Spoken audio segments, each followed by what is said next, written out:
So, I think one of the things when I had first been approached about speaking on this panel, again, the fact that literally there is not a day that goes by that I'm not right in the middle of this, sort of intersection of liberal arts and STEM. And, I think for me, right now, there probably aren't that many people in the corporate world that have the kind of role and job that I have. My fond hope and my fond wish is 10 years from now, 20 years from now, the job that I have today is going to be the norm, and I believe it will be.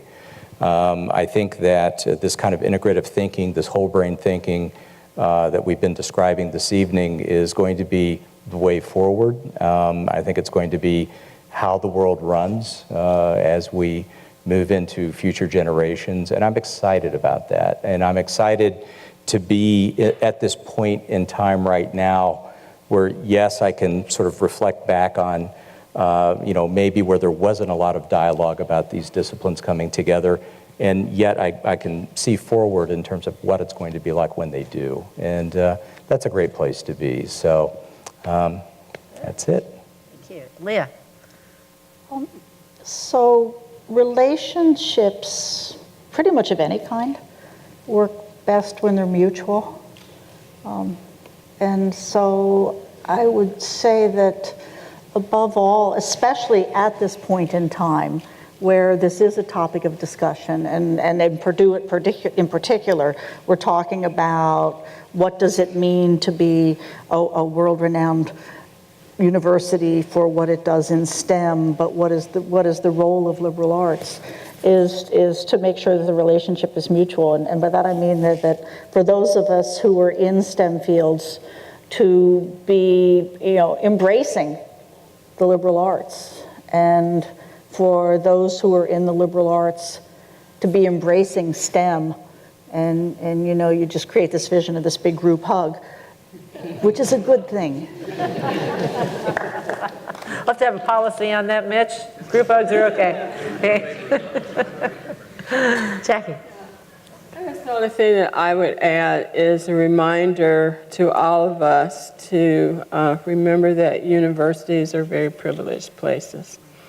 And with that privilege comes some obligation for us to think as innovatively and creatively as we can about the kind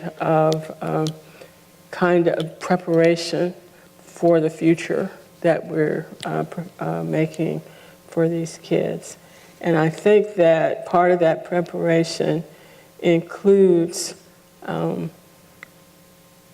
facing the world in which we know that they are, but encouraging them not to be intimidated by the fact that it may change, and that they have the imagination, the tools, the creativity, the ability to really participate in that with gusto. Bracken? Well, I guess I think in terms of students, I've got 3 kids who are, either 2 are in college, one's, I hope, on his way to college. And if for the STEM majors, I think to me the recommendation is pretty easy to take, which is go take more liberal arts, period. It's great that you're doing STEM. You're learning to do something, but go take more liberal arts. There's a panel up here, but all of us agree, but they pan-pick the panel because there are a bunch of people up here who agree with this. But I can tell you that leaders throughout the world will tell you the same thing. So this is just an obvious thing for a STEM student. It's harder. Now my message is a little tougher for the liberal arts students, and most of you who are students here probably are.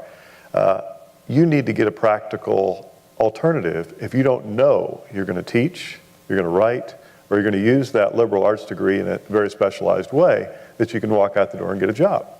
Because you're building something that's really valuable, which is this understanding of humanity, understanding of the arts, but it might take you longer than it should to put it to practical use and to begin to turn your life into something that you're excited about if you don't know where you're going.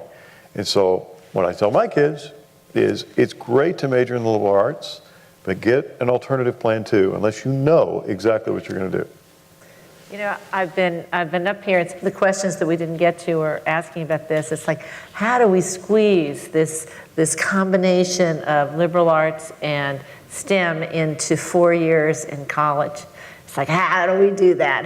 It's like, oh my God, I can't imagine giving up a whole lot of these courses. I mean, how do you do it? And then I remembered that I went to a Jesuit college. I didn't come to Purdue until I went to graduate school. If you go to a Jesuit college, this is a place where they make you take philosophy and theology, and they let you take math and science. So that I became an engineer is a miracle, but they tell you what a miracle is. So I was pretty clear on that. And then I thought about France Cordova, you know, the last president. I mean, she was an English major from Stanford and ended up with a physics PhD from Caltech. Maybe we're trying to get this together too fast.